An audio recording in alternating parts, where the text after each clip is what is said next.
men.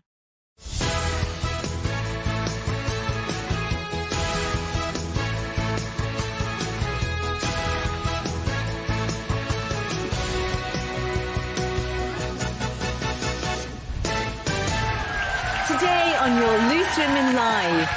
Hollywood hard man Arnold Schwarzenegger says he never lets his kids sleep in past 7 a.m. because they need to embrace the so-called struggle in order to succeed.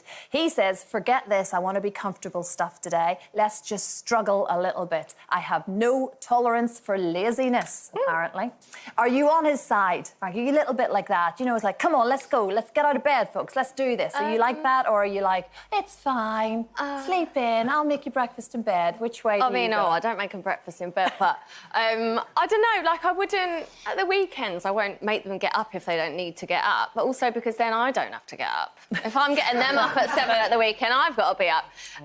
But I get what he's saying, you know, you don't want your kids to be lazy and you want them to teach them to work hard and whatever, but I am a nightmare. I thought I'd be a lot tougher than I am. Like, also, I think sometimes it just makes life easier, like, I put my kids' socks on in the morning because it takes him an hour to put them on. So I'm like, I'll just do it for you. Or, like, if they want to eat their dinner in the living room, I do let them. Like, I am a bit weak because I just think they're only kids for so long, but I don't know when that will stop. Like, my son's turning 11 this year.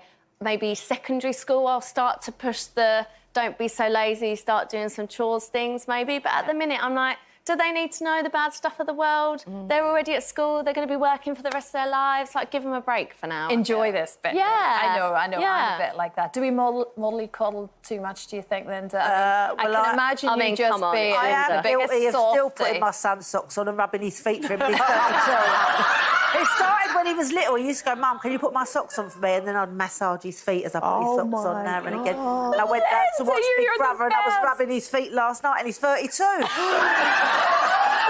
I think kids struggle enough and they got exams and everything. I just, you know... Yeah, but he's not doing exams. He's in his 30s. Your 11-year-old's got exams coming up and everything. Yeah, and I don't massage his feet. You still put his socks on, though, don't you? The 8-year-old. All right, Linda. No, I don't. I love nothing more than looking after my kids, but now my granddaughters, I love looking after them more than anything else. And anything they want, they can have. When they're in my house, it's my rules. Oh, I can imagine. Don't tell Lauren. Yeah. Nanny Linda just spoiling absolutely everybody. And your children that age where you kind of have to start thinking, OK, you're a bit of a grown-up now. Yeah. So you have to take off the kind of the soft gloves a bit, don't you? Definitely. My daughter's 18 and my son's 14. I think we've had such a transition in the last, 4 years or so on. I think over the last, definitely, year, I've got to a stage where I just want them to appreciate and understand the work ethics behind getting to where we are, and we're doing it collectively as a family. So whatever I do, you've got to do your bit, he's got to do his bit. And, sometimes I will be on a Saturday morning or Sunday, get up, or there's little things. I think as parents, sometimes you do things for them because you're tired and you want it done. There's a particular way you like it to be washed up and people say you want your kitchen to look, but I'm getting to the stage where I'm like, no, this is what you have to do, and we work together as a family. If I stop doing what I've got to do, there's certain things you won't have, and if you stop what you're supposed to do, there's certain things I can't do. And I want them to understand that I'm paving a way, but it's not for them to just say I don't have to do anything, because I'm doing me, you're going to have to do you later on in life when I want to relax. So I need them to understand that they still have to achieve, and we're doing it collectively as a family, you know? Yeah, of course. I do get it, though, because you can't help. I'm like you, frankly. You're sort of looking after them and just wanting to do everything for them. And then they believe the whole world is exactly like what it is in their home. And then they suddenly have to go to school and, interact with people that maybe aren't going to be very nice with them that day. And it upsets them.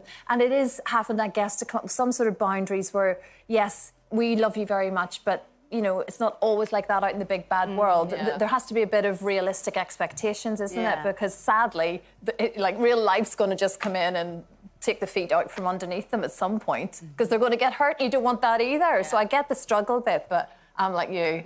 In a little bit, yeah. It's just a little bit. I swear, sometimes my kids have been locked out, and before I'd rush to get back. Now I'm like, is it okay? I'll see you in a couple of hours. I've got things to do. Just those little things sometimes will give them. It's Bella little locking them all out. It's Bella, stuck into her dinner. OK, thank you very much. The most fabulous weekend.